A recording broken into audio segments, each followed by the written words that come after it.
Bismillahirrahmanirrahim.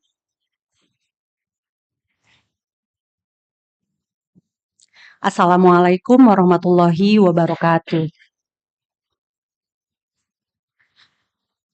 Alhamdulillahirrabbilalamin. Assalatu wassalamu ala asrofil anbiya'i wal mursalin wa ala alihi wa sahbihi ajmain amma ba'du. Good morning everyone. Welcome to our first climate talk series. Yay!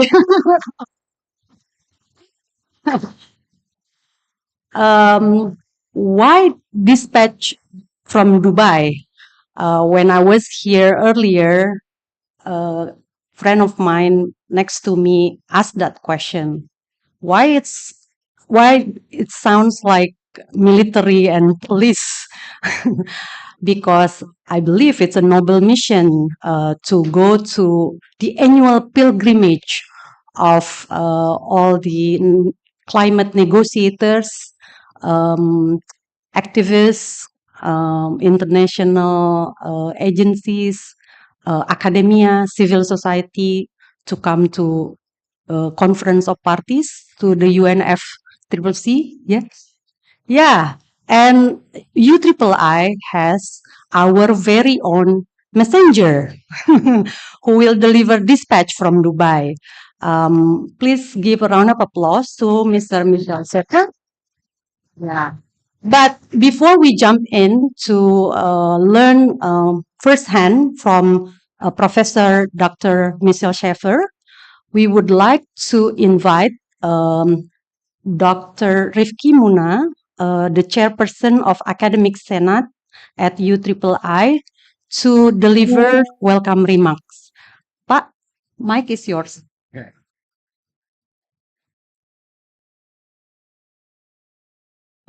Baik.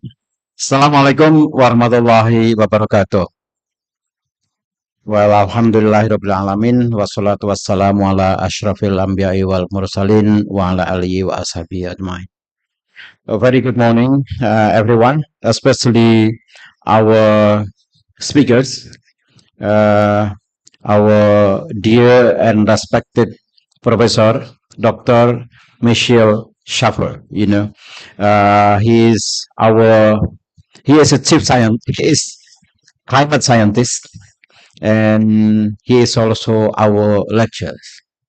And we are at IIIU. We are very proud to have Dr. Michiel Schaeffer with us, because with his depth knowledge, he helped this program on Master of Public Policy, specializing on climate change, and he's the right person to guard our new program. Master of Public Policy, specializing on climate change, is one of the department or the program that we are very keen, very excited to have it.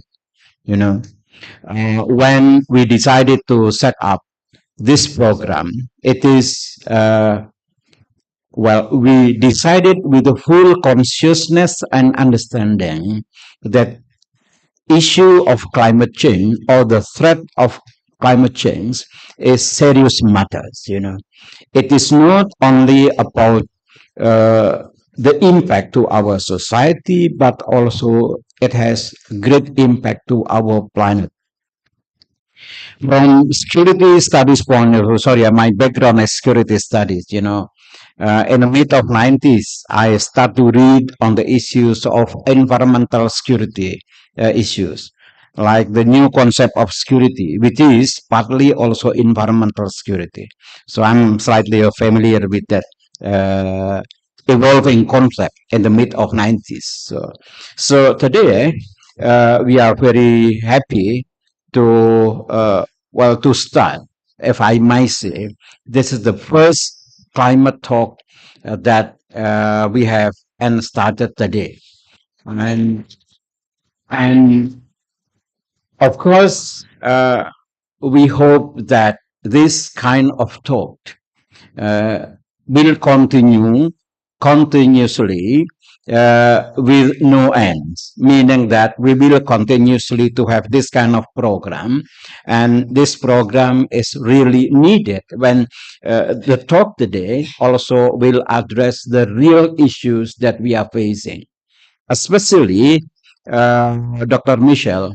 He just returned from Dubai for the climate conference, or United Nations climate conference, that generally being called as COP, and this is the 28th COP.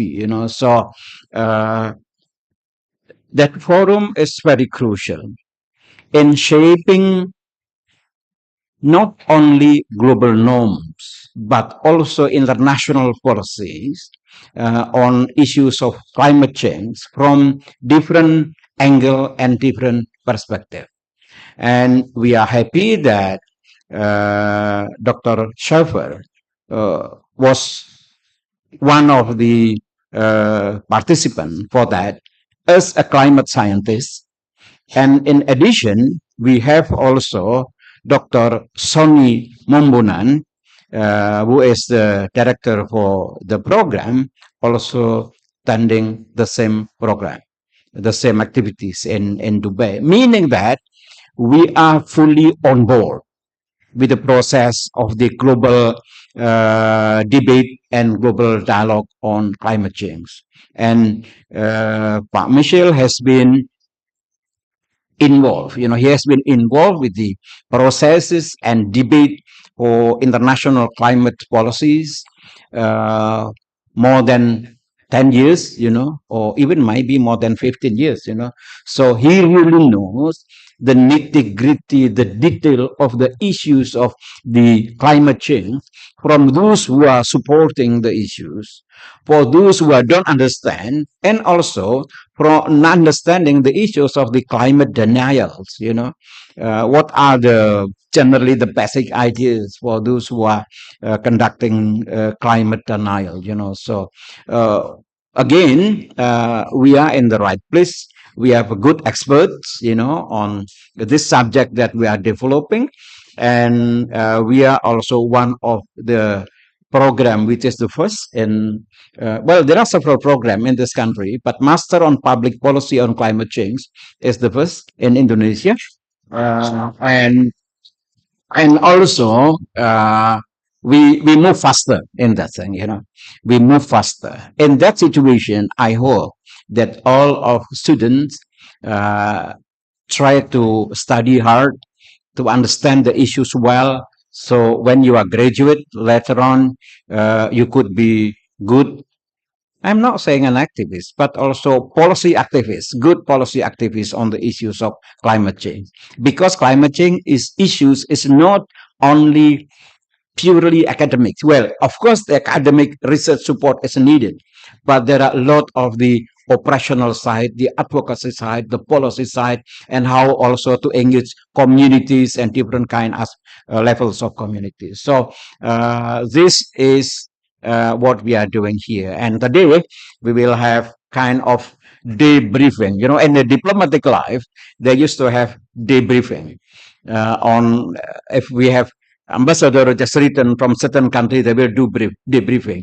But today, Dr. Michel will not only do debriefing, but also futuring, how to looking at the future, the trends of the issues of climate change, and what should we do, But we invite, and I would like to invite Dr. Michel Schaeffer to give you enlightenment for today's session. Thank you very much. The time is yours. Okay. Oh. Okay. Thank you, Dr. Rifki Muna, for the energized welcome remarks. All right. Yes, yes. And here we are very lucky to have Professor Dr. Michel Schaeffer. We, the MPP students, have the honor to learn from you every week. But today we see some faces from across faculties also across campus, I believe. Um, and because of that, maybe it is useful for me, Elis Nurhayati, your moderator today, to give you a brief bio of Dr. Michiel Schaeffer. He's an adjunct professor at the MPP program at UIII. He holds PhD in dynamic meteorology, University of Utrecht, Netherlands, specializing in the interactions between atmosphere, ocean, ecosystem, and society. He holds the position of chief scientist of FINRES, an adaptation firm in Paris, and is a co-founder and lead science advisor of Climate Analytics, a think tank in Berlin. He's also former chief scientist at the Global Center on Adaptation and, last but not least, contributor to the Intergovernmental Panel on Climate Change, especially the fifth assessment report. So we cannot have better source to learn about climate change and to get the most update from COP28 rather than Professor Michiel Schaeffer. This is your time, Pak. Well, thank you. To be sure, this presentation should have been together with Passoni.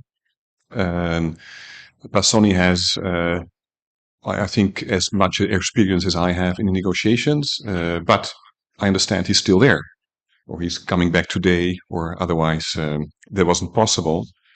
So many of the things that I will not do today, and if you have questions, of course, you can ask me later, but also ask Passoni for maybe somewhat different perspective on the same issues. I'm also honored to be here. Also a few words in the sense that I'm very excited about the program that we have on climate change. I think we have very talented students.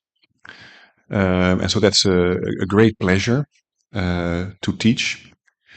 And just a few words, because I am a physicist and a natural science scientist, a climate scientist.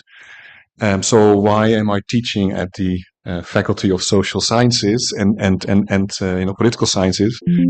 I quite feel at home here, and one of the reasons is that I have been working as a climate scientist for over 25 years, and we have achieved a lot. There's a lot that we understand about the climate system, about the physics, about the chemistry, the biology, the ecosystems, human responses. The real change, the real action, I think in the next 5-10 years is not coming from the natural sciences. Yes, we still need more data, we still need more understanding and so on. And that can help policy develop. But the real changes will come from the social system, political system. And so I know that many of the MPP students, they have also a background in environmental sciences or more the natural sciences. That is great. But I hope together we can be very interdisciplinary, work with our colleagues in the social and political sciences, the economic sciences, communication, education, because this is where we make the real change, I think, in the next few years. So that's a bit of a explanation. So let's go to Dubai. I'm going to first tell you a little bit about the lead up, how did we come in Dubai with already a set of issues on the table that already have been talked about. Then what is the broader context of negotiations? And then obviously the biggest part of the talk will be about what happened and what do we learn and how do we move forward. Are the outcomes good or bad? As so often, the very brief summary is the outcome is a mixed bag. There are very good elements in it, and there are some loopholes, excuses, and so on. So that's the brief summary. So you can go home now that you know enough. If you want to see the actual decision text, you can scan the QR code. It leads you to the site of the UNFCCC, the organization, the UN Framework Convention on Climate Change, which is organizing these climate negotiations. You can see the whole text. Don't read it because you won't pay attention to what I'm saying, but maybe some points during the talk you may want to have a quick look at that document. And also I will pick out a few pages or paragraphs here and there. So, how do we get to Dubai? It is the Conference of the Parties, the COP or the COP. It's the 28th edition since the first one.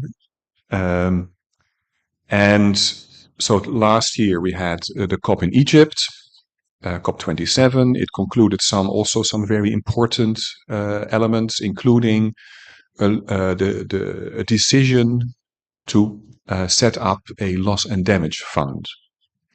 We have several key elements in the climate negotiations, and they revolve about mitigation, that is reducing emissions, so it is about avoiding future climate change. It is about adaptation. We have to adapt the way we do agriculture, we build our roads, the way we build our cities, etc., to the climate change that we already have today and further climate change that we will have in the future. So adaptation. However, we also know that mitigation, adaptation alone will not avoid all of the problems. And we can see that already today. We already are adapting, but there are already damages from climate change for many, many countries. So if you have mitigation, if you have adaptation, there will still be damages left. And so there is another topic which is called loss and damage in the negotiations. It is all about the question of who is suffering, who is responsible.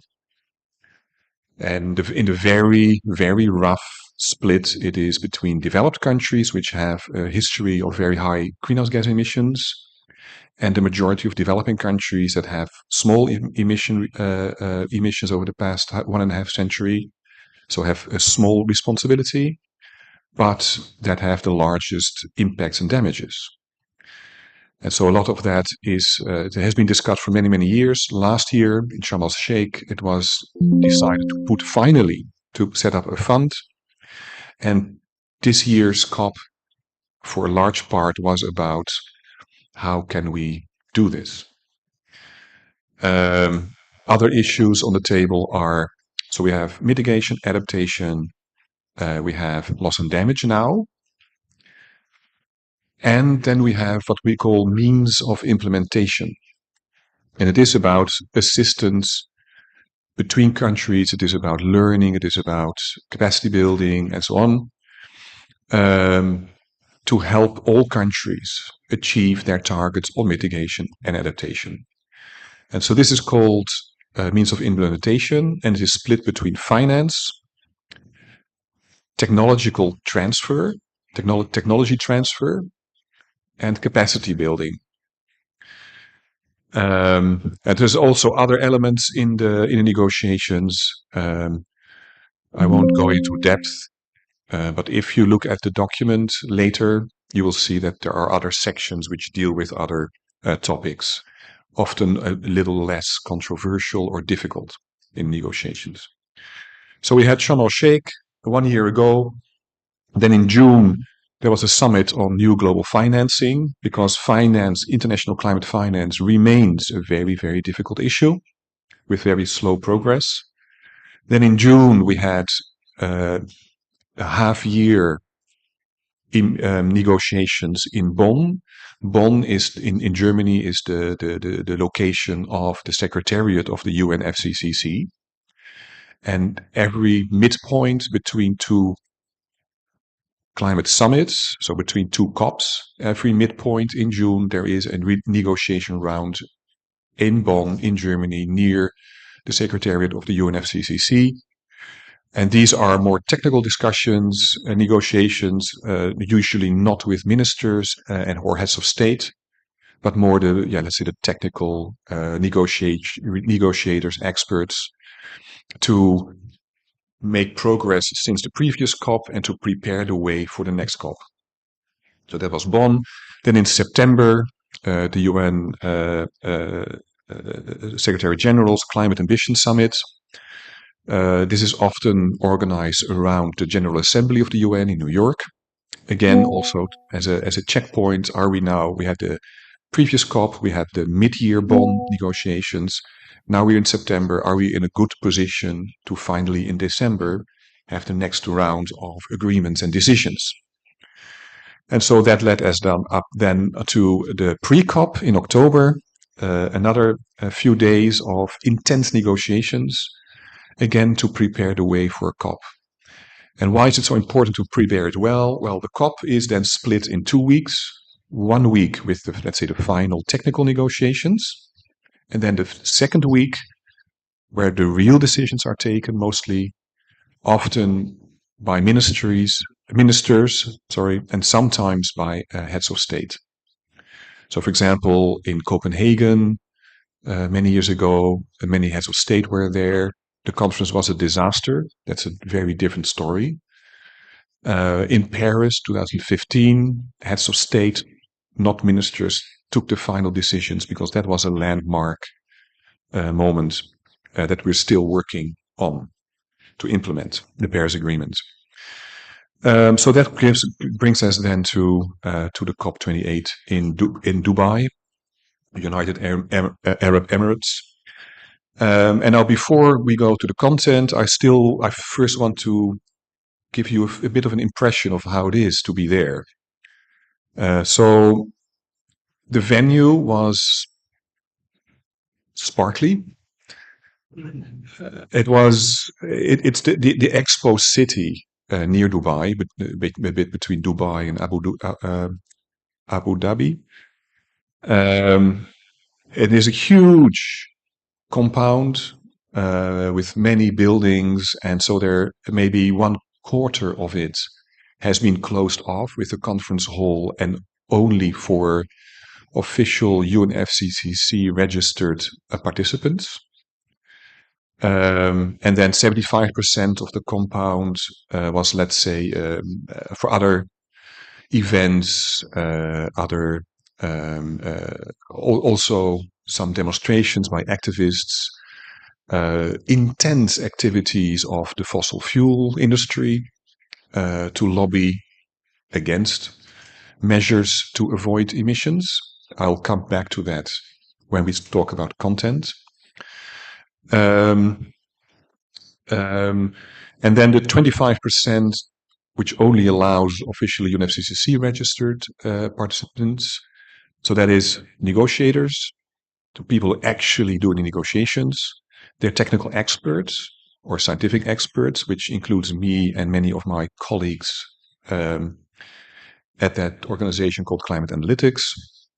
It includes NGOs, representatives, industrial groups, international organizations, press, and so on. But you have to have an official status. Your organization has to have an official status under the UNFCCC. And so one thing that we've been discussing in the faculty is if we can register this university to get observer status, just like an NGO or an industrial organization, so that next COP we may also have, let's say, official UIII representatives, because I have been there under my other organization. Sonny has been there or is there as under a badge of the Indonesian government. But it would also be good if we have some UIII observers there, which may even include some of the students. So the venue, then the queues.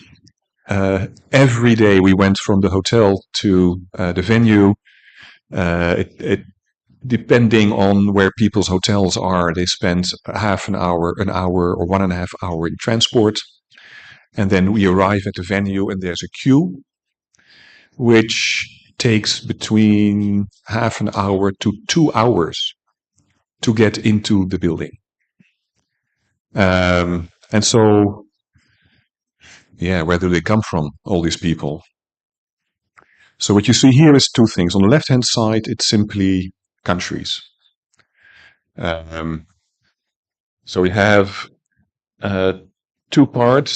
We have the actual negotiators in dark, and then we have all other people, which, as I mentioned, can be civil society, can be industry lobbyists, can be NGOs, can be academics, and so on. And so by far the largest delegation was from the Emirates itself.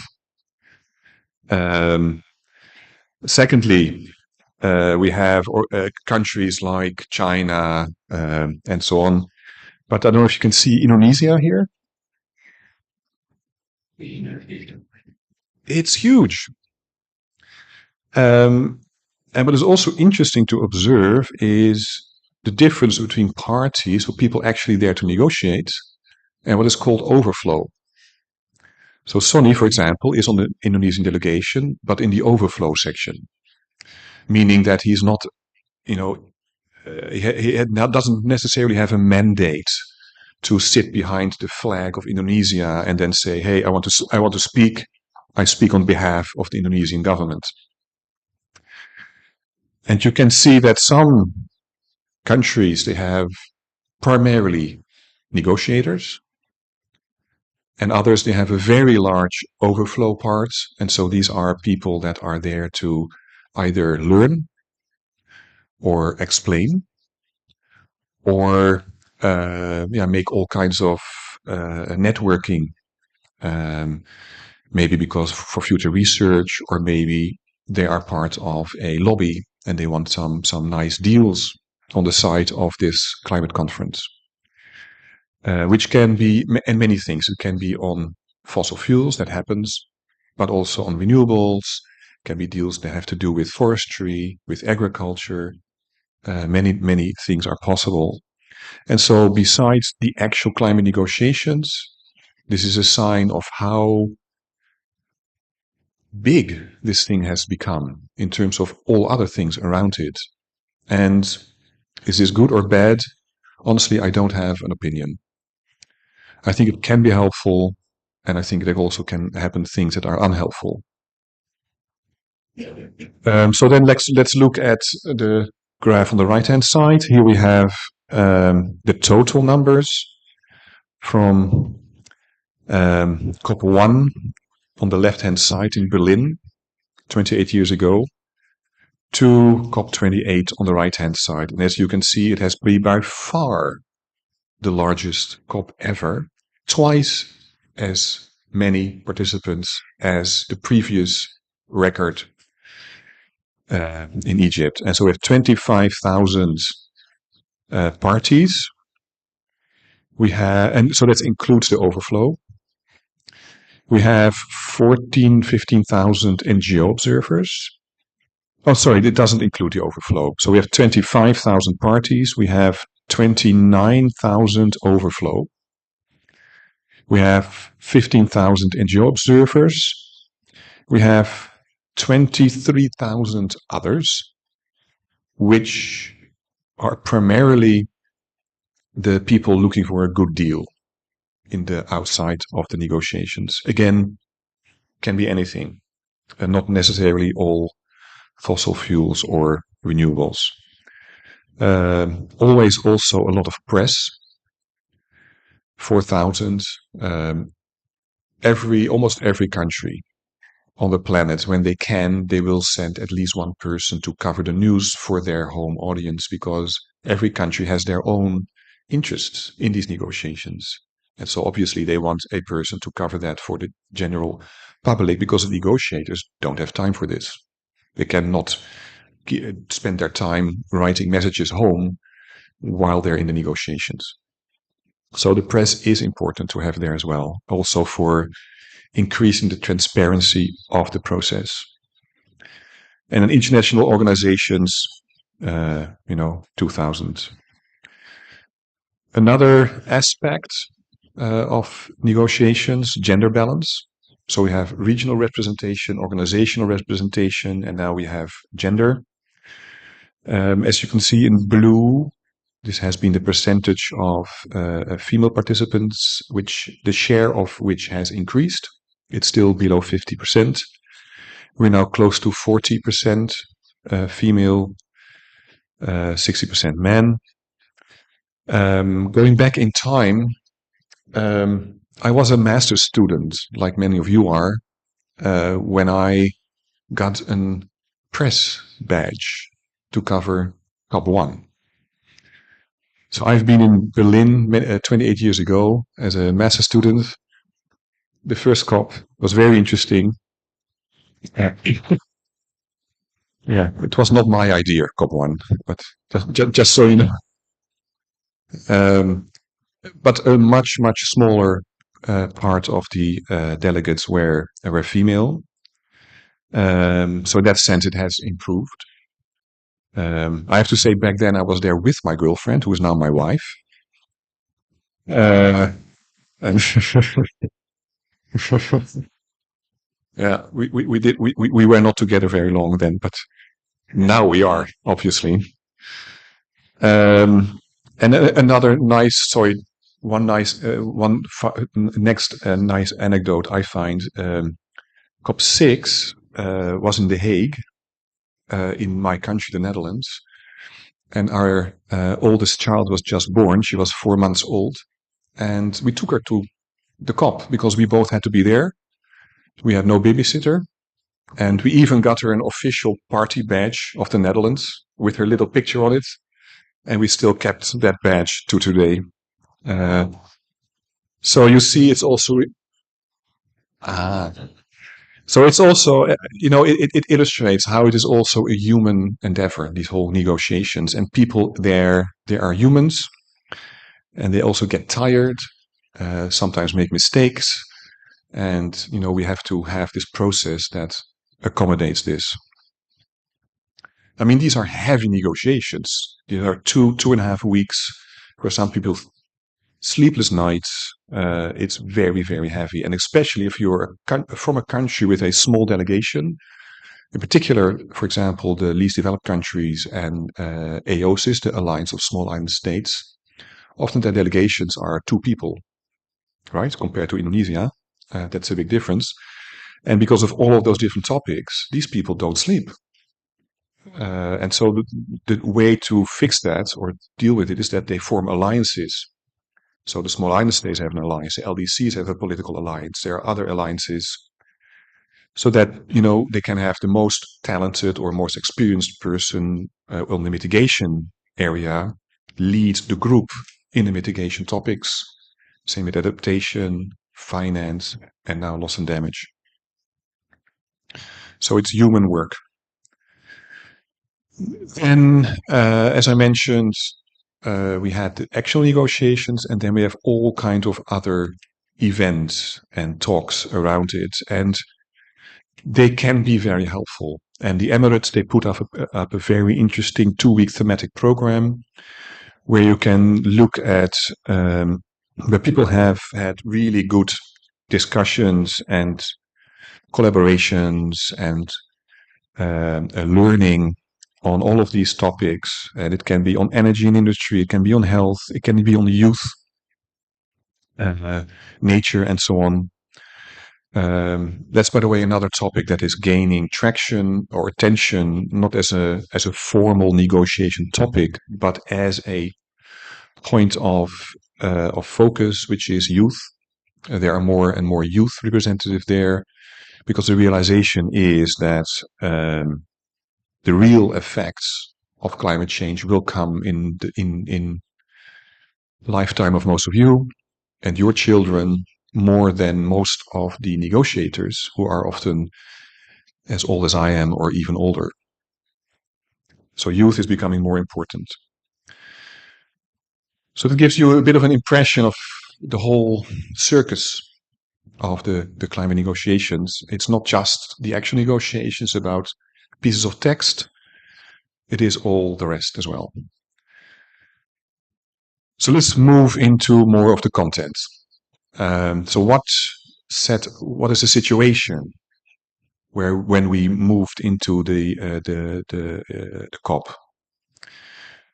First, only last year, the IPCC, the Intergovernmental Panel on Climate Change, the main scientific body advising the UN, included the UNFCCC and all of us as well, in the massive program on climate change. We're looking a lot at the IPCC reports because we are lucky that it is very recent. The latest report is only every 6 or 7 years we have such a report, and they pull all of the science together in an overall assessment. It's extremely useful, and also since it's so recent, we can use it in the master program for teaching.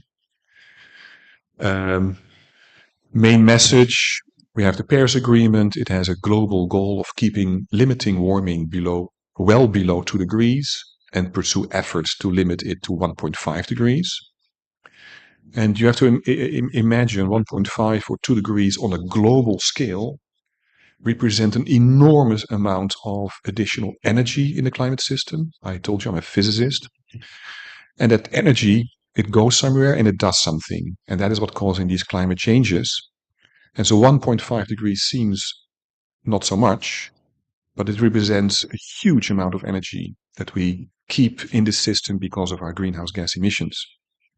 1.5 degrees is in the Paris Agreement as a limit, as is well below 2 degrees, which is a little bit more vague, because what does well below mean? Well, it's not 1.95, but what is it? At the moment, present day, we're about at 1.2 degrees Celsius above average global mean temperatures before the Industrial Revolution, let's say 150 years ago. And so we're already getting very, very close to this 1.5 degrees. But IPCC, 1.5 degrees is still within reach. Emissions must peak before 2025, global emissions, that is. And they must be half of what they are now by 2030. So that's a big challenge, right? That's clear. Also in the lead up to COP, in a lot of places globally, we had what we call extreme weather events: flooding, droughts, storms, a quite strong El Nino, which affects many countries, including Indonesia. And so they help emphasize the urgency of climate change. In a sense, there are two different things: climate-related disasters and human-induced climate change. But the fact is, we always had natural climate variations or disasters, but now they come on top of the warming that we cause. So a lot of them get worse. And that is shown in a slide that I borrowed from our classes a couple of weeks ago, because I think it's interesting to see. So this is one of the many things that our students in the Master Growth program learn. Here we see for 70 years back, we see global mean temperatures, these gray bars, split in decades. And indicated in red and in blue are the years that we have an El Nino or a La Nina. I hope you're living in Indonesia. Maybe for some people that's very new to live in Indonesia. Indonesia is very strongly affected by El Nino, as are other countries in Southeast Asia, in Latin America, East Africa, Southeast Africa, even up to West Africa, the US, and South Asia. El Nino is and La Nina is one of the strongest natural climate variability phenomena that we have in the global climate system. And so it causes heat and drought, El Nino. In Latin America, it's the opposite. It causes flooding and cooler temperatures. And we have a varying pattern for many other countries. They have a strong effect on global mean temperatures. An El Nino year means a warmer year on global mean. A La Nina year means colder than usual. But what this graph shows you is that there is another factor at work here, which is human-induced climate change, which slowly, gradually pushes up global mean temperatures. And then on top comes these natural variations of El Nino, La Nina. And if you look at the most recent decade here, or the one before, the El Nino, and we have that in 2023 not displayed here, they are very warm. So El Ninos now are warmer than they have ever been in the past. But it's even worse because a La Nina year now, which should be a cool year, is now warmer than any of the El Nino years 50 years ago. Right? So these La Ninas, they're warmer than the El Ninos that are natural, let's say, 50 years ago. So it's a clear sign how, yes, we know climate has always changed, but this is not normal.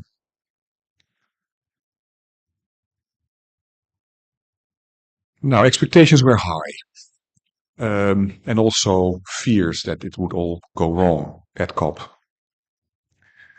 There were very important topics to sort out. First of all, keep 1.5 within reach. We need to accelerate mitigation action.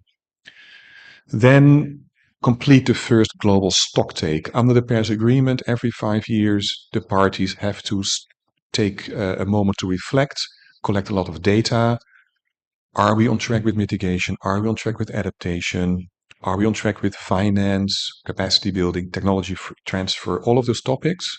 Where are we? Are we doing enough?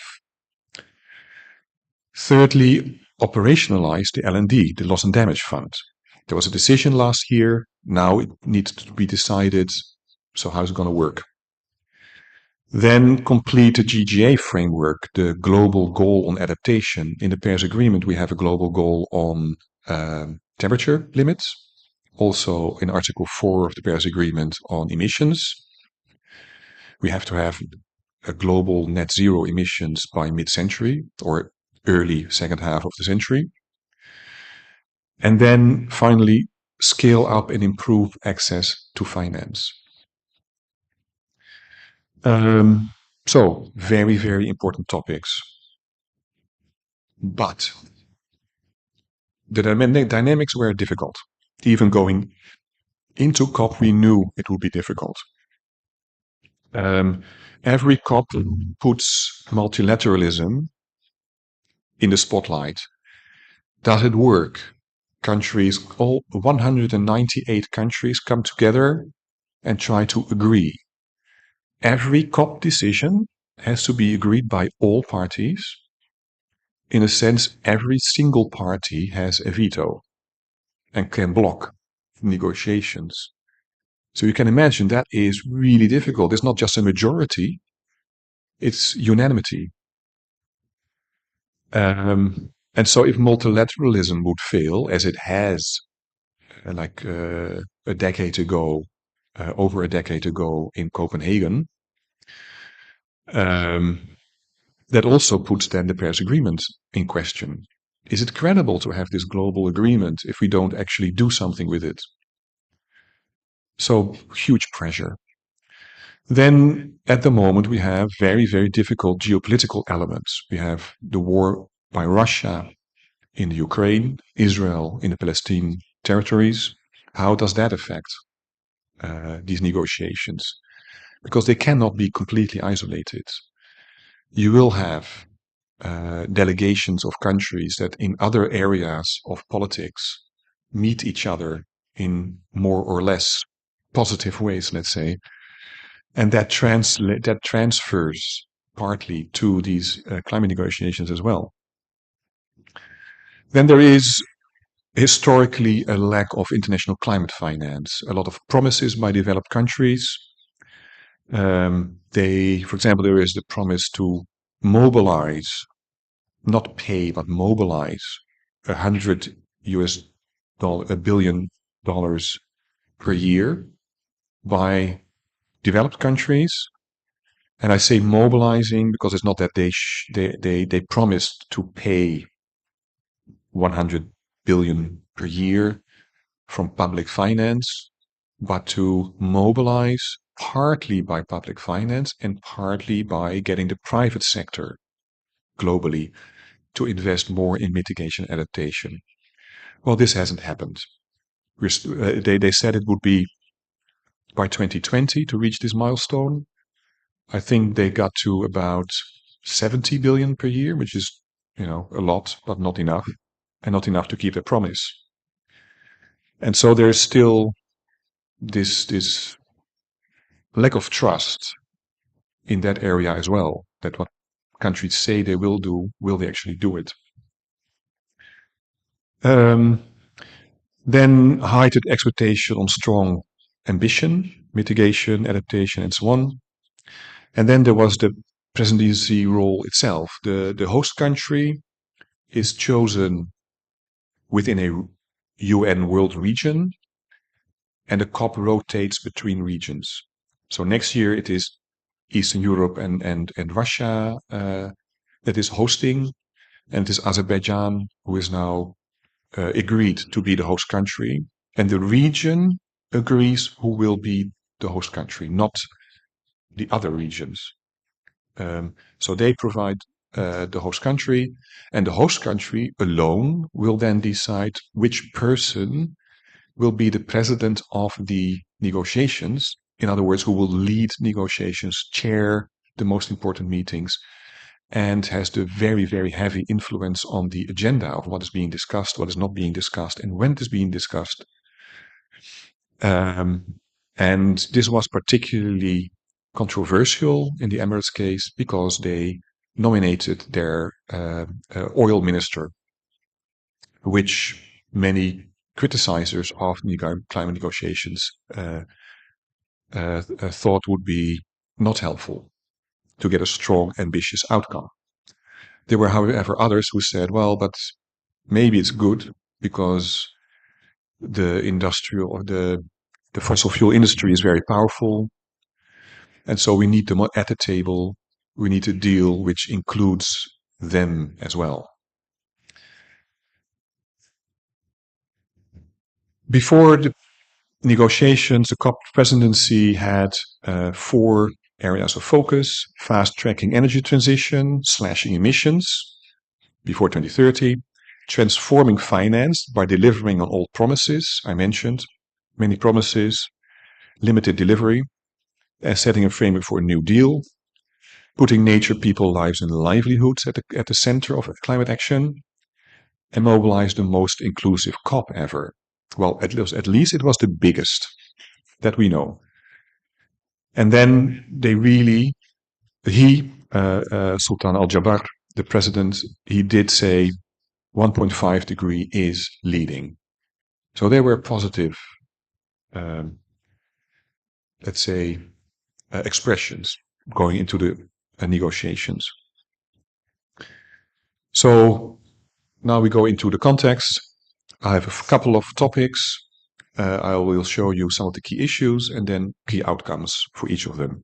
Loss and damage. We needed to operationalize the loss and damage fund. We needed to specify how Santiago Network would host and board,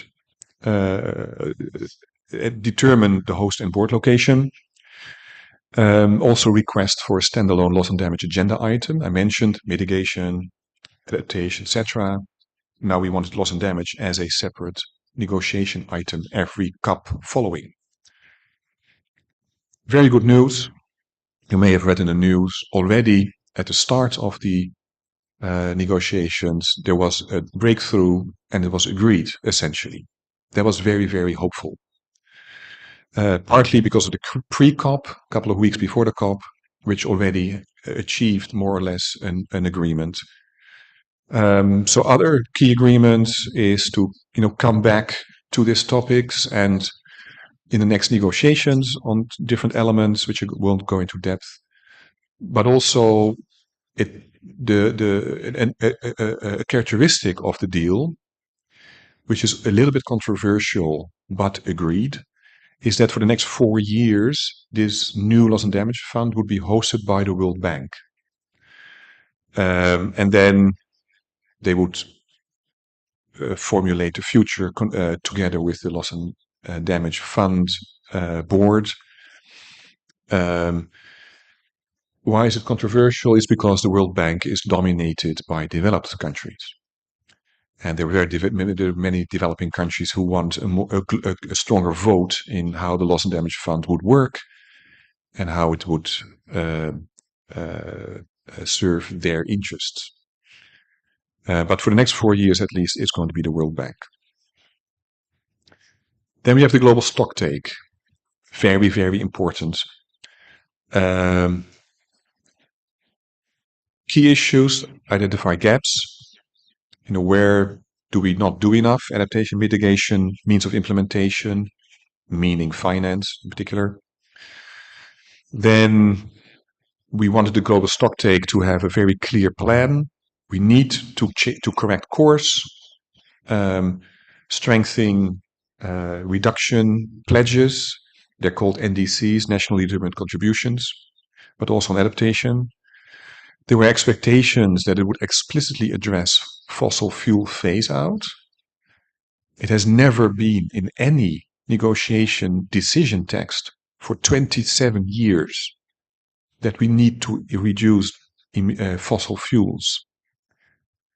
From a science perspective, that is absurd, because we have known for 30 years that human-induced climate change is caused primarily by the burning of fossil fuels. So how is it possible that you have 27 years of climate agreements without mentioning the word fossil fuels? So parties finally wanted to have some progress on that issue.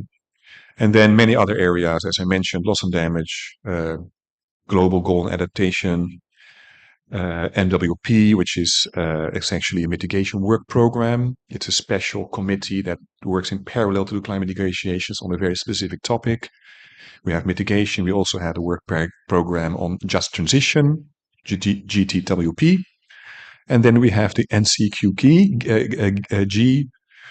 which is a new collective quantified goal on climate finance. So other areas of importance. What is also unusual is that the global stocktake text would take the place of what we call the cover decision of a COP. So the actual agreement of a decision text, normally you have that separately, and then you have all kinds of issues with their separate documents. This time, the global stocktake decision document would take the place of this overall cover decision. So that's noting how important this is. Outcomes. A lot was achieved.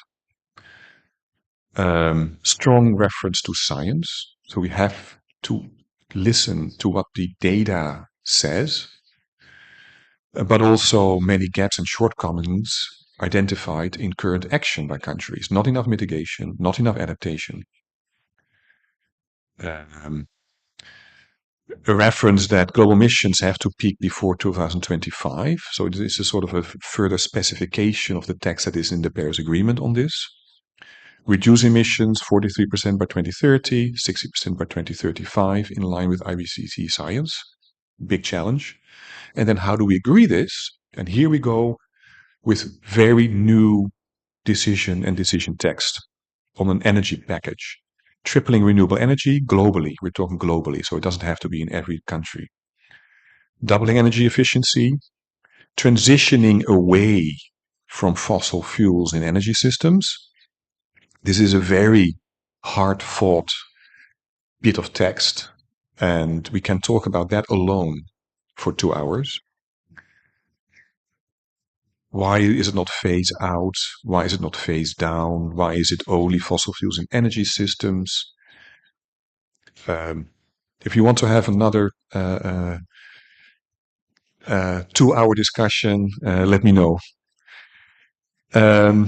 Accelerate use of carbon capture in hard-to-abate sectors. Carbon capture, it's you have a point source, so a factory or a power plant which emits a lot of CO2. You can capture that chemically, and you can store that CO2 in the ground or in the deep sea.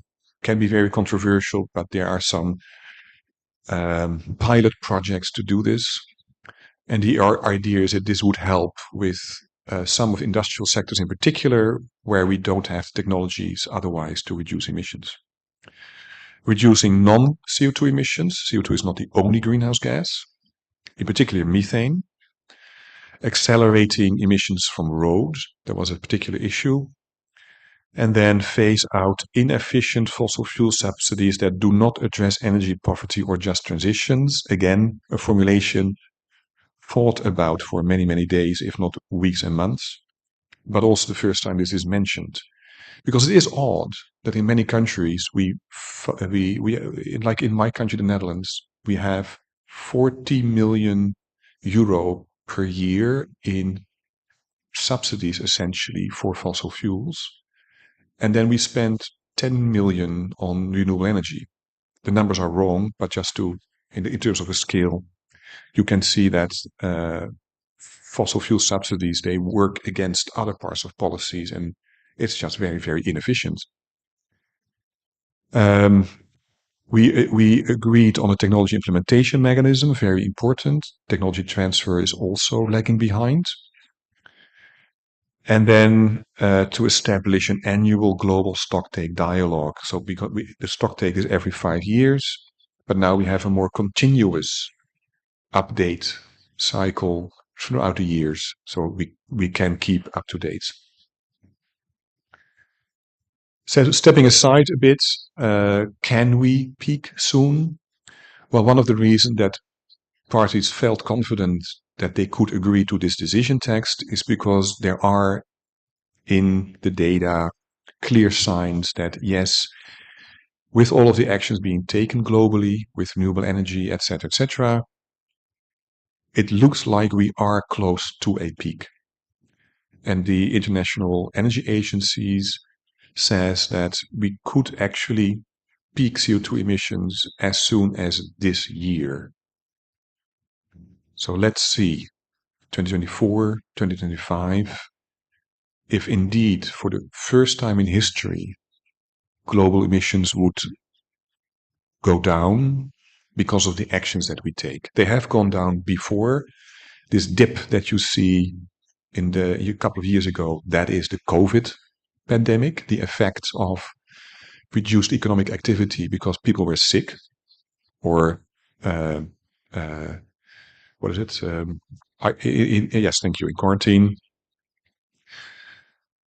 So very important. It may be possible, it may be already happening. So this is an example of the mitigation text, just to show you what it looks like. So it's much more detailed than the language that I showed. These are these 6 elements. So the actual language you can check in the document, in the link that I gave you before. Moving on to adaptation. Key issues, actually establishing a framework for the global goal on adaptation, because the Paris Agreement says we have to have one, but it's very difficult, so it wasn't really formulated. An agreement to focus on outcome-based issues, but also look at how we do it. So outcome-based and process-related. Or again, have a standard global goal and adaptation agenda item. So next to the already existing standing agenda item of adaptation. Relate it explicitly to means of implementation. So how do we get adaptation done in particularly developing countries, finance, capacity building, technology transfer, and then how do we move forward with the global goal? So we have really good targets defined on water, sanitation, food, health, ecosystem, biodiversity, infrastructure, human settlements, poverty, livelihoods, and cultural heritage. So it does cover all of the dimensions of adaptation that we need to have. And it has very important process targets, impact vulnerability risk assessment, and many countries still have not a comprehensive overview of the risks they actually face right now and in the future. You would be surprised how many countries do not have this at the moment. So one of the process targets is to have that for all countries by 2030. And then elements on planning of adaptation actions, implementation, and finally monitoring, evaluation, and learning, because it is an iteration. We learn as we go. We don't actually know what is the best way to adapt all of our sectors. And then means of implementation included in a decision on adaptation global goal, and special mention of small island developing states and least developed countries in the section on finance and technology transfer. This is also fought hard for by these political alliances that I mentioned at the start. And finally, have an actual work program to make progress. So this is what this language looks like. Here are the many goals on outcomes, and then the process goals. And one important element is that also by 2027, all parties need to have an early warning system for adaptation in place. And why is this interesting? Why do I extra emphasis on it? Is because I've actually explained only Tuesday to our students that if you look at the economics of climate change, early warning systems, they are one of the most effective ways to invest money into an adaptation system, because every dollar invested in really good early warning systems and related processes to evacuate people when necessary, assist them in times of need, and so on, every dollar invested has a return on investment of $10. So it avoids a lot of damage by a limited amount of investment. And so now we see it actually represented in the negotiation text. Finance. Here we have Article 2(1)(c) of the Paris Agreement,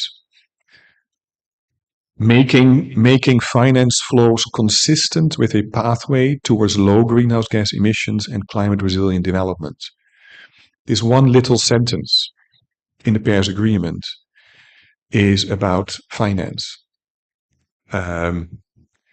A lot of work has been done since the Paris Agreement of, okay, so what does it mean? And that's why we have this whole sections on finance in every decision text of the series of COPs. And so what are the key issues to operationalize that article of the Paris Agreement? Define climate finance, because it's actually not as simple as just saying, okay, we need more finance. What is it actually? How do we know that the finance being delivered is actually helping to reduce emissions or improve resilience, adaptation? There's a lot of the key issues going into the negotiation. There was a lot of distrust, as I mentioned.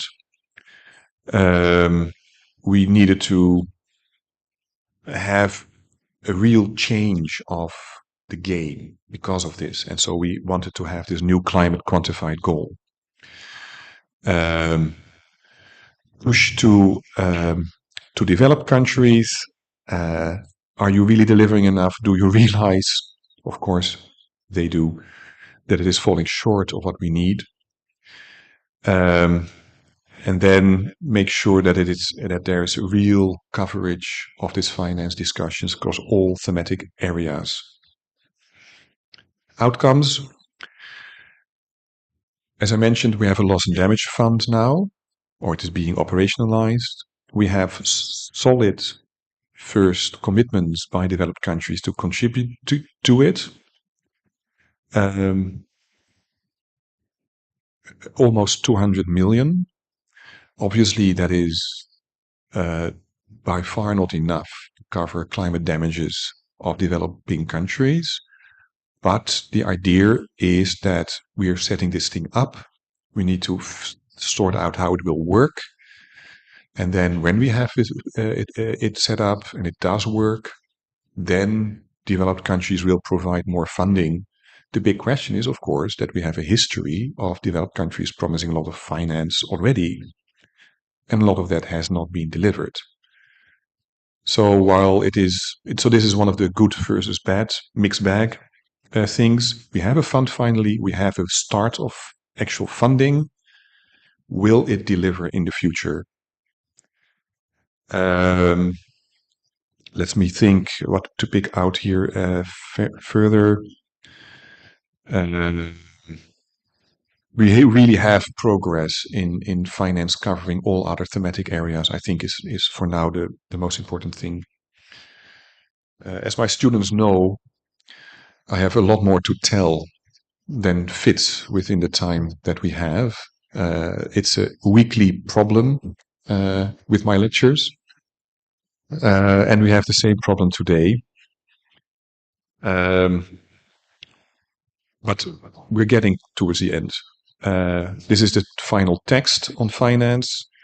And the main reason why I'm putting this up to the screen now is there's something going on with this decision text, which is weak. And this is that there are very few places where it says the parties of the conference of the party, blah, blah, blah, blah, decide something. It has recognizes, it has also recognizes, it has acknowledges, it has notes something, it has underscores something. But in the whole section on adaptation, the whole section on loss and damage, the whole section on adaptation, there is not a single word decide. And so the language is in many, many places relatively weak. But it's the agreement that we have. But it is a sign how difficult the negotiations have been, that at places the text is it's weak. Finally, for the content outcomes,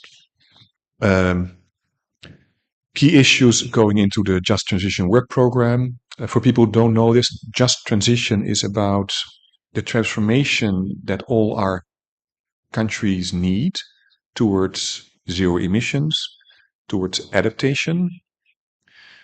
A transition always gives problems in a society, no matter what the transition is. There are people who stand to win, there are people who stand to lose. People may find new jobs, other people may lose their jobs.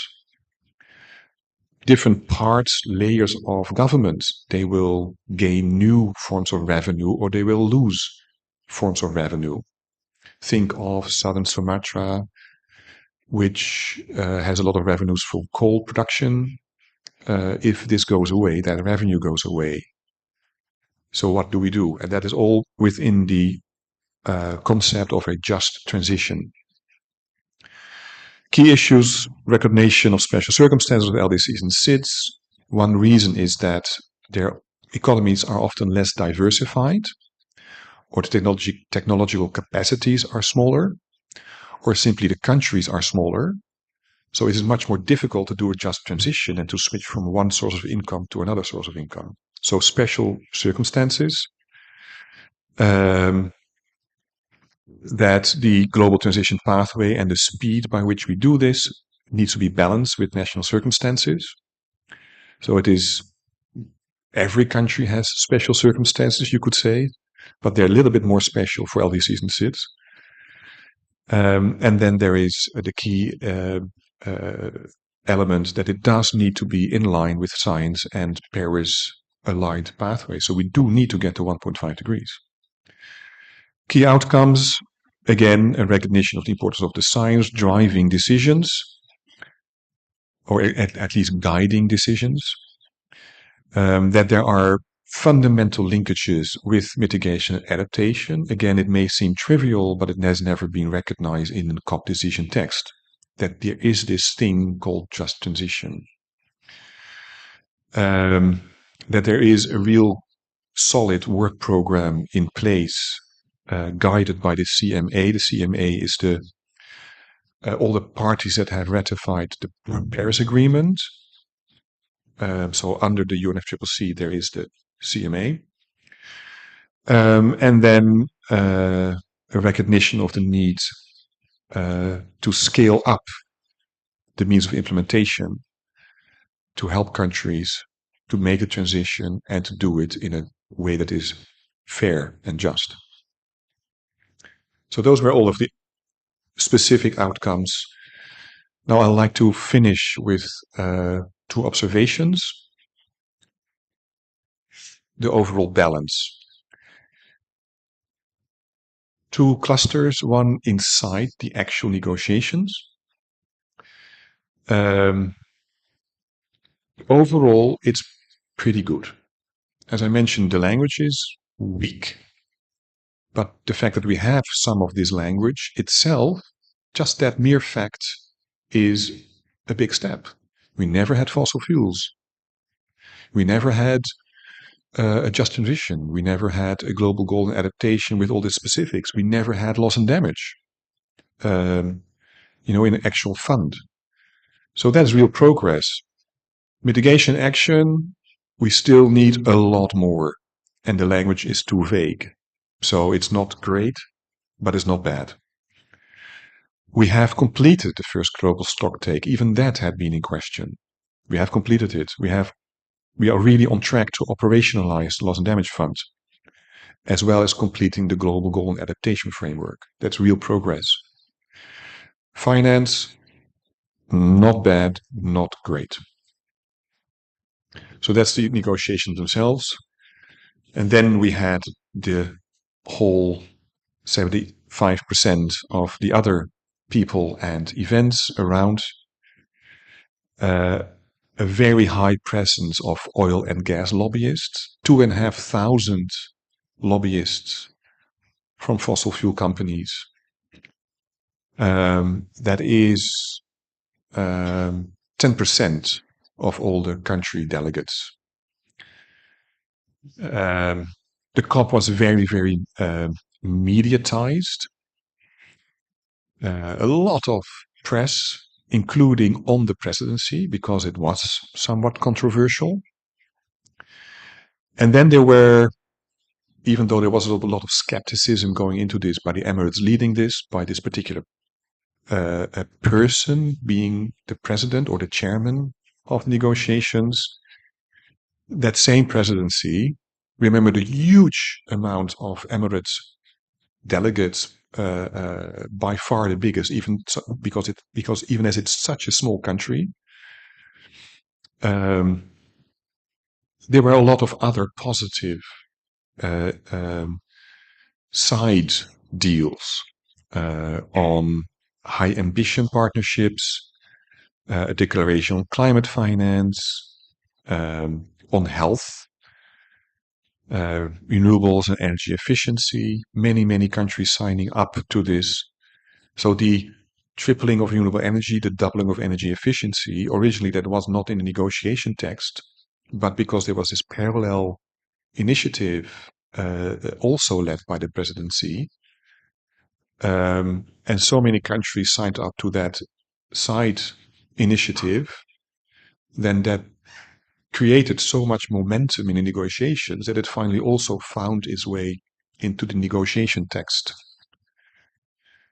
So, yeah, overall, it is a mixed bag. The presidency itself has been mixed. There were a lot of fossil fuel lobbyists there, but overall, I think it is a good outcome. And certainly better than one could have feared going into this.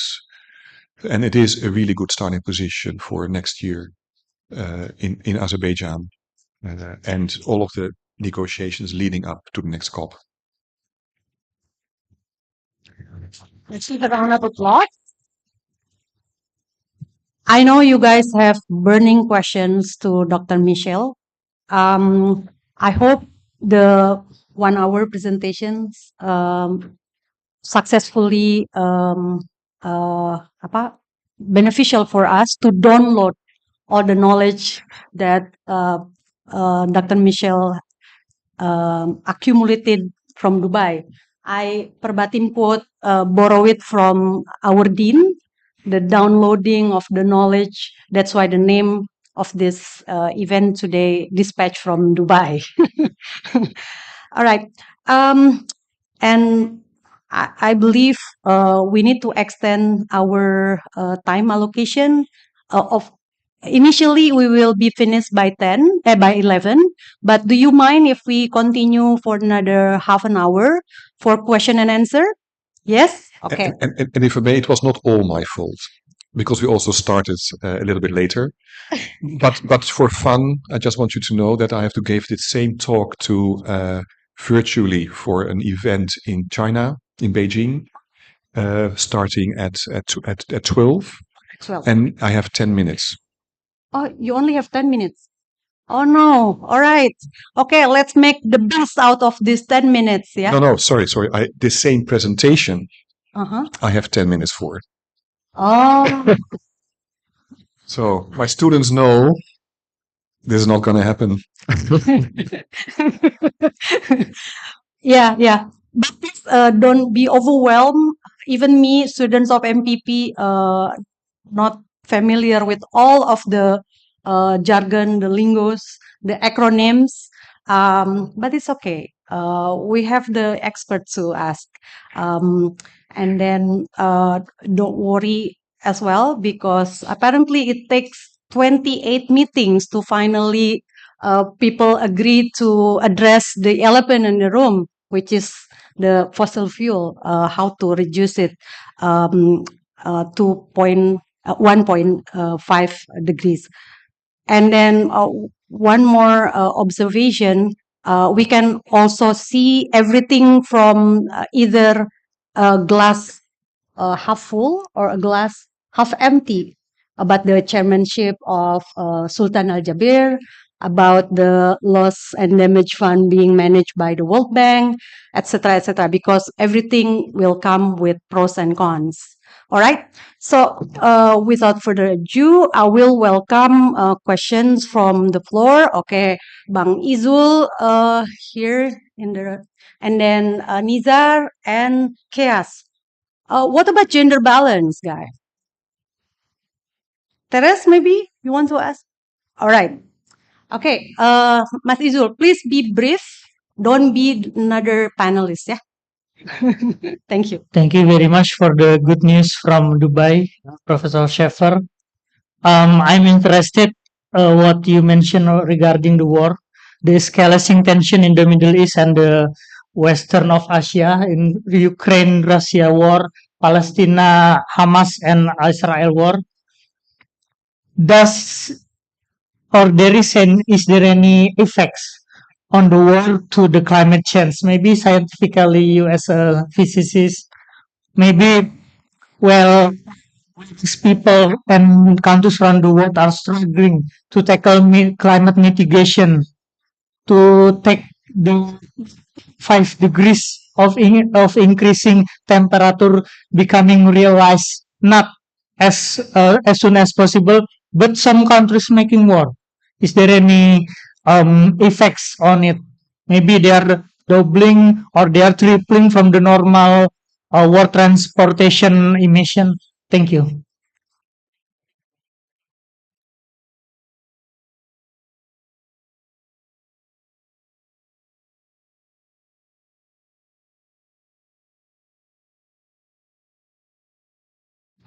Hello, Professor. It's just short question. So I'm Nizar from Political Science. Um, Currently, I'm studying about the technological advancement, which is always contrast with the climate change issue. The technological advancement has always become negative side. has a negative side impact the issue of climate change as well. So how can we manage this? We need the technological, right? We need to develop our technology, but how can we deal to reduce the impact of technology to the climate change issue? Thank you. Okay, yes. Well, we all know that the fossil fuel issue is being addressed during the COP28, and IPCC said that unabated coal must be phased out by 2050. But it also says that uh, the the oil and gas can continue with 60% reduction uh, in terms of the oil and 45% reductions in terms of the gas. So my question is, who has the right to use them? Because my country, of course, Pakistan needs to grow, and the country like the United States is the largest exporter of the LNG, and as well as the producer of the we can say the oil and gas. So there's my question. Thank you. Oh, okay. And then another. Yeah, because otherwise I'm going to forget. So the first question on wars going on, it's not easy to pinpoint the actual influence on the negotiations. It has an impact on climate change as a whole. I mean, the whole dynamic of international fossil fuel trade is heavily influenced by the war by Russia. It has collapsed the whole energy collaboration between the EU, European countries, and Russia. There's almost no fossil fuel trade between those countries, regions. And I don't know by heart, but I don't know, half of the gas consumption in the EU was being supplied by Russia before, and it's zero now. And partly this has been picked up by LNG imports from the US,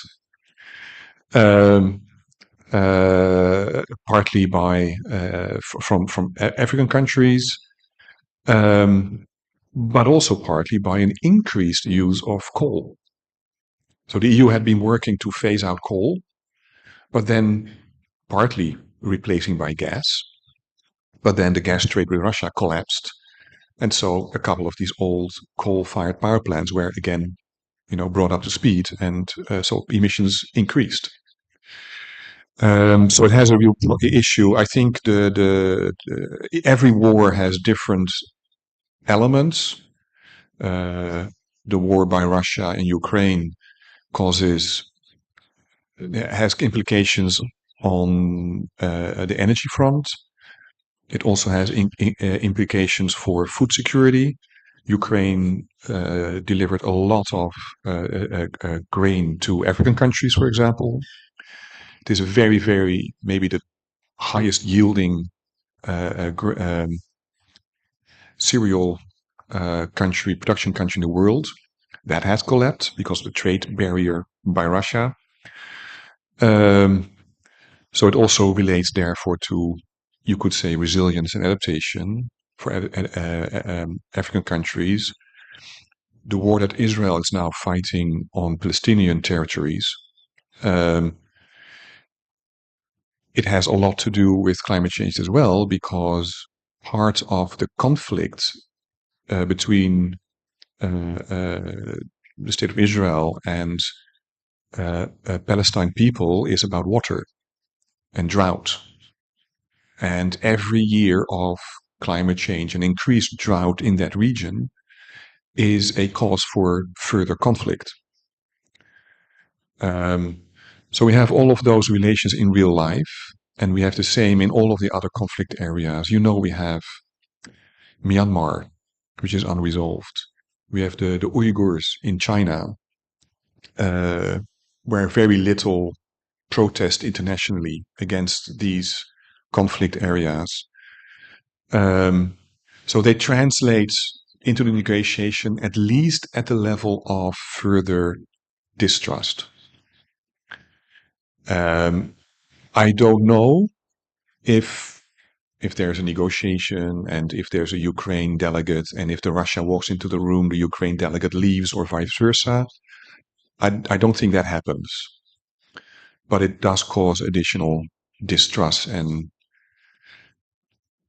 yeah, harsh words somehow.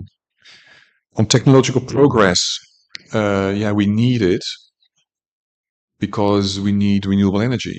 We need low carbon, zero carbon sources of electricity and energy for our livelihoods and our economies. On the other hand, yes, there's also technological progress which goes the other way, and they lead to, in particular, when it leads to higher energy use, because higher energy use is a problem if you want to also decarbonize. Energy efficiency is essential. If you use less energy, obviously you need less renewable energy sources. And we know that it is already difficult to keep up with producing solar panels, wind turbines, electric vehicles, given limited supply of nickel, cobalt, all of those mining resources that we need for it. Another example is we get some emission reductions from digitalization. We can have online meetings. We don't need to fly across the world for every single small meeting. And it is true that people use more, especially since COVID, there are more virtual meetings. People are more comfortable with having virtual meetings than always going there in person. However, the data centers, they use a lot of energy. And there are also things like, cryptocurrency. Cryptocurrency, which is a new technology development, you could say. The data centers that run the crypto mining, so creation of cryptocurrency, already consume as much energy as the country of Belgium. And so they are, you could say, technological developments that are counterproductive. So I just think that we need to be very critical on this, but unfortunately there's large parts of the society, of the economy, that don't care. And so we still need a lot of awareness raising and a lot of getting more people around the table and work on this, including the fossil fuel lobby, as the presidency did in Dubai. Then the fossil fuel influence. So it was some of the not so great influences on negotiations. On the other hand, we do have that language now. You're right, we need to get rid of coal. It's one of the strongest scientific facts that we have. Coal is just the worst polluting energy source. Twice as much CO2 emissions per useful form of energy compared to natural gas or LNG. That is the reason why coal is being phased out in these Paris compatible emission or energy system pathways by mid-century. We still have gas, we still have oil. I've done a lot of work on what we call equity, or equitable sharing of emission reductions. And there's many ways to calculate who would have a right to use these remaining sources, or as we also sometimes say, the remaining carbon space. And it's however you look at that issue, it is not the developed countries that should be using that amount of gas remaining to be possible by mid-century. And it's really the question, again, of those countries taking their responsibility, my country, the Netherlands, taking our responsibility and transitioning our economies the fastest and the earliest. And I think, the general public, the press, developing countries, they need to keep putting pressure on these countries to make that happen. Just to make sure that you still have ample time for another round of question. All right. Uda Hairil, Dwi, and then Mamadou Habib. All right, silakan ke depan. Please move forward and use the mic. That's all. Of course, you are invited. Yeah, hello. I'm Khairil. I'm actually an uninvited guest here. Yeah, I'm a teacher, and I just would like to know about how was education discussed, or what is it, promoted to be more, what is it? Because I think it is one of the most important thing, because we were talking about communicating climate change. We are also talking about education. When we are talking about education, we are also talking about communicating. And then as far as I've seen, the emphasis is not really clear. Thank you. Yeah. Yeah, good question. Okay, Dwi, and then Habib. Thank you, Kak Alice, for the opportunity. I have two questions related. One is related to climate finance, and the second related to the just transition. So for the climate finance, um, from your overview in the COP28, is there any discussion about how to scale up private financial institutions to mobilize their financing to support the climate action, mitigation, and adaptation? And the second is for the just transition. Is there any discussion related to transition minerals which support the renewable energy production? I mean, for nickel and other critical mineral. Since in Indonesia, there's so many cases where the environment's being destructed, deforestation, and social aspect, so many violation of the human rights, indigenous rights. Is there any discussion for how to ensure the just transition related to this kind of minerals that support the renewable energy transition? Thank you, sir. Hello, Prof. Assalamualaikum. I'm Habib. I have few questions to ask, but I'll make it one, inshallah. I am very particular about carbon credit. I realized that there was no agreement on carbon credit, and one of the reasons is with concerns about credibility. So my question is, who should be hold responsible for not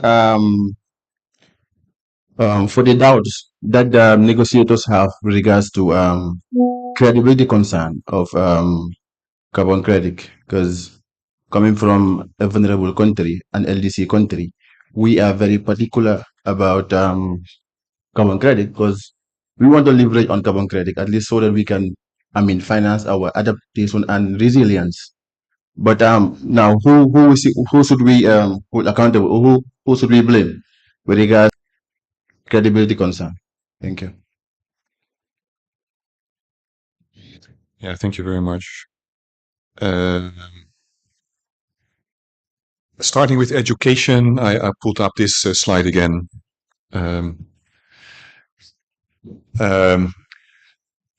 So as I mentioned, the issue of youth has been gaining traction over the years a lot. And so there was a whole day devoted on December 8th on youth, children, education skills. It is a very important issue, and people realize how important it is. It is not part of the official negotiation text, but it has been a systematic, structural stream of attention, discussions, collaboration, and dialogue for many years now. But also I think that at this COP also received an additional boost, which I hope we can continue in the next in the future. There are also a lot of NGOs active in this area, and so they make sure that it keeps on the agenda of the overall COP.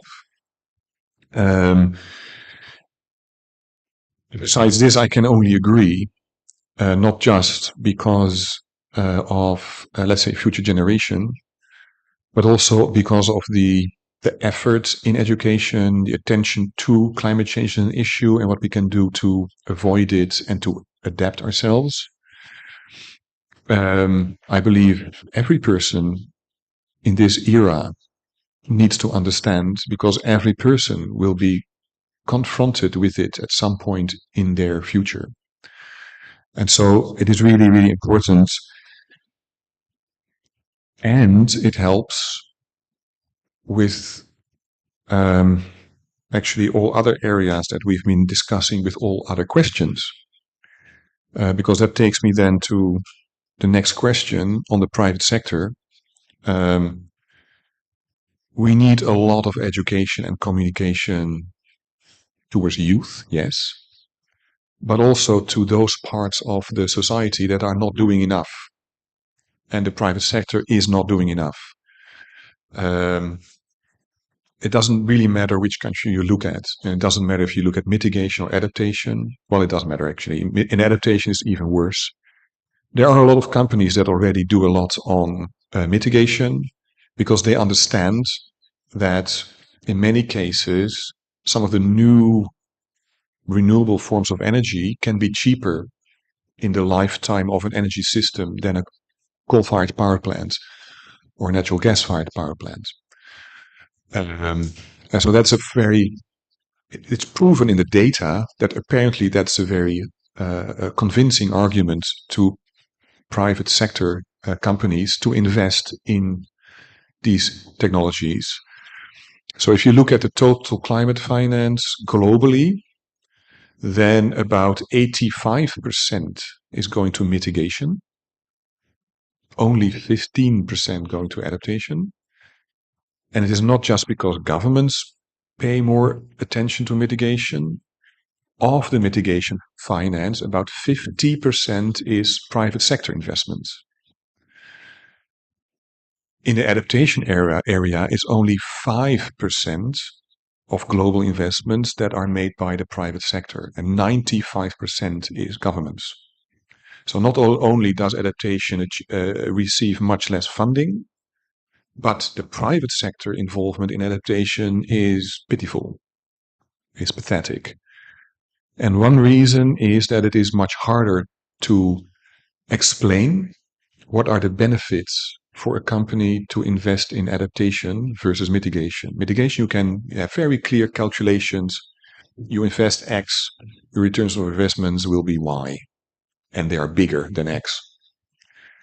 For adaptation, it's much more complex, but we also know it's vital for our countries to do this.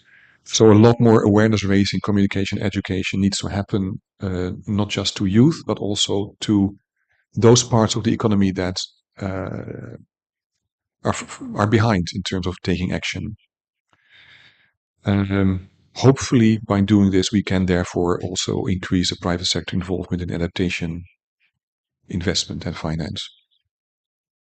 On just transition, so this is again why some technologies may be counterproductive, not necessarily for reducing emissions, but in the broader scope of sustainability.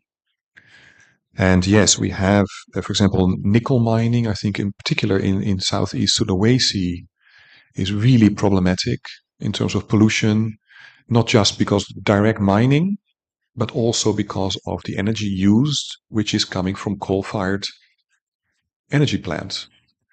And so not only do we have direct local pollution by nickel mining, but we also have increased CO2 emissions to produce those minerals that are then used in technologies to reduce emissions elsewhere. So these are very complex questions. Here it is an area where science can still help a lot, I believe, to get an overall picture of the total lifetime of materials and technologies, and then calculate what's the overall environmental impact. Is it positive or is it negative? And what makes that question very difficult is that the negative consequences are often for local people, whereas the benefits of reduced greenhouse gas emissions are global. And so these are very difficult questions. They are being discussed in the climate negotiations as well. They are part of the just transition. But I cannot say that it's being discussed in very practical terms. So as we move forward with this just transition work program, we need to make sure that this is also on the agenda. Finally, you're talking about carbon credits, right? So Article 6 of the Paris Agreement, it talks about that countries can have joint activities so that the overall emissions reduce, whereas it may not be reduced in all countries by carbon trading or carbon credits. So imagine that it's often a partnership between an industrialized country or developed country and a developing country. Let's not take the US or the EU this time. Let's take Japan.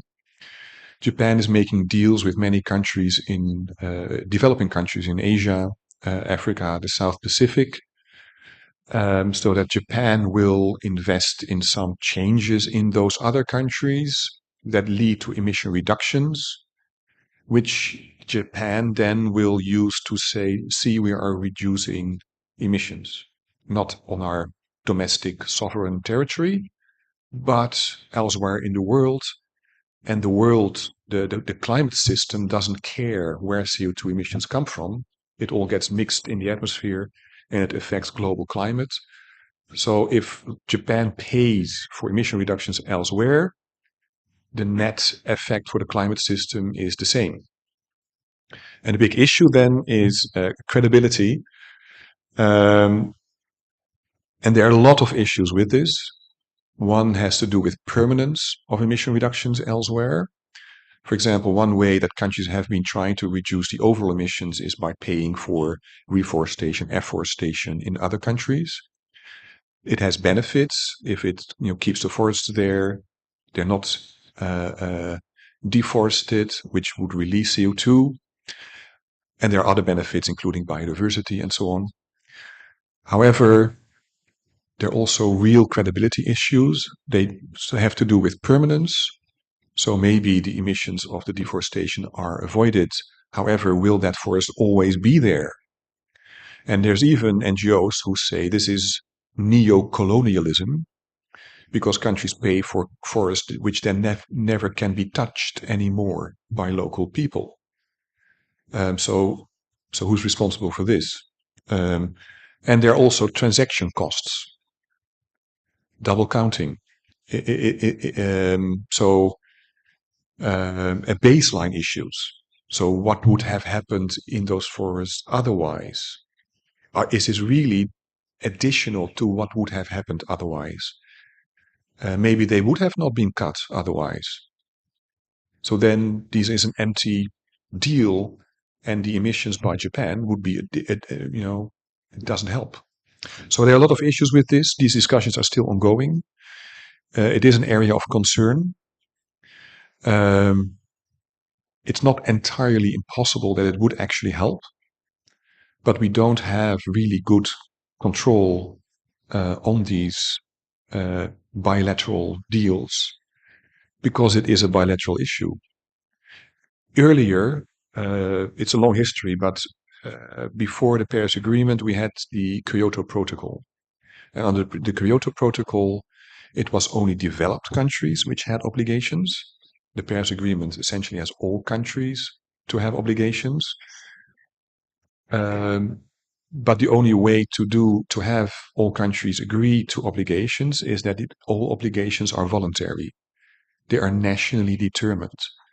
The Kyoto Protocol was much more legally strong committing developed countries to actual emission reductions, and the system to do carbon trading, carbon credits, was centrally controlled, you could say, under the Kyoto Protocol. So the rules, the regulations, they were agreed by countries and stronger than they otherwise would have been. Now we have a system where every country can have a partnership with any other country, put their own rules, and then do, the accounting at the national emission balance. And so it's a lot of weak, and it is a major loophole. And the only way to keep that as small as possible is to keep criticizing this, keep noting that some of these projects, they actually work, and others do not. And that is a job of academia, civil society, government's responsibility, and so on. All right. Climate change, such a big, complex issue. At MPP, we call ourselves like small UN because we consist of different countries, the students, I mean. And it's not always easy to agree on certain issues, let alone these 200 nations coming together at COP, and everyone has one voice, one veto power, right, Pak? And obviously, 2 hours are not enough to discuss this. But don't worry, there will be more climate talks in the future. And please do join us again. But before we finish, allow me to summarize some key takeaways from our climate talk today. So the first point, maybe this is the beginning of the end of the fossil fuel. We have to be optimistic, even though, yeah, we know, like Iman, it could be up and down. Yeah, all around us, every day, we are confronted with the spoils of oil. At the same time, we have very stark contrast of small island leaders and other essential telling the UAE, the Saudis, the rich countries that their luxury are at the expense of island nations and poor countries' very existence. Maybe the location in Dubai really underscores all the needs of various countries that UN must balance and find the wasatiyah. We learn it also in this campus about wasatiyah to find the middle ground. European, African, Asian leaders and many of the nations most vulnerable to climate extreme weather were urging language that call for a complete phase out of the fossil fuels, but that was facing pushback from major oil producers led by Saudi Arabia, as we heard before. But Alhamdulillah, in the end, they found a middle ground. And we have to keep watching out for any possibilities that some vested interest entities might sabotage this deal. Second, about loss and damage fund to compensate the poorest of the poor and the hardest hit by the climate crisis. That's also a good thing, met with the standing ovation. It was agreed on the first day of the COP28, right? And last one, the decision obviously was a compromise. It never met to please everyone. Yeah, as you said, it's good. Overall, not bad, not enough. It's a mixed bag, and it should be regarded as such. But it's an important one. Many leaders have said it sends a signal that the era of fossil fuel is coming to an end. And Chaos, you always said something about this North Star. The world needed to find a new way. And by following our North Star, we have found the new fact. And the North Star we're referring is the goal of limiting warming to 1.5 degrees Celsius. Thank you for your participation, ladies and gentlemen. Ya, let's tepuk tangan dulu gitu biar semangat. And before we really close this session, we would like to invite our dean, Pak, to give some token of appreciation. Even though Pak Michel comes to our class every week, he's among of us, but there is still token of appreciation, Pak, for your for sharing your thought, insights to us, Thank you. for representing our interest in Dubai.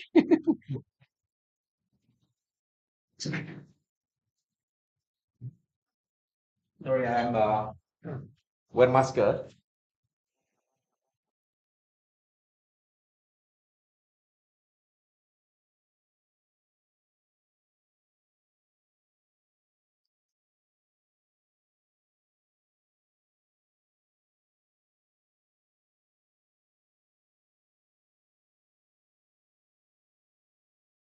And batik is a good clothes to adapt to the weather. This is your adaptation mechanism. Yeah, we have batik ambassador. Terima kasih, Din. Terima kasih semuanya. Thank you everyone, Pak Michel especially. And would you please come up to this area for group photo? This is a tradition, so we can spread the word out about how wonderful our campus is, how wonderful the people are. Thank you again for everything. Assalamualaikum warahmatullahi wabarakatuh.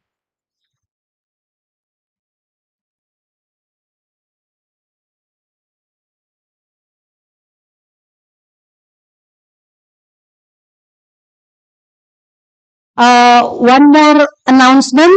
So Akbar and Sarah will take a video quickly, very quickly, and please after the cue say act, deliver, and apa Bar? Oh, unite, act, deliver. Yeah, unite, act, deliver. Okay, great.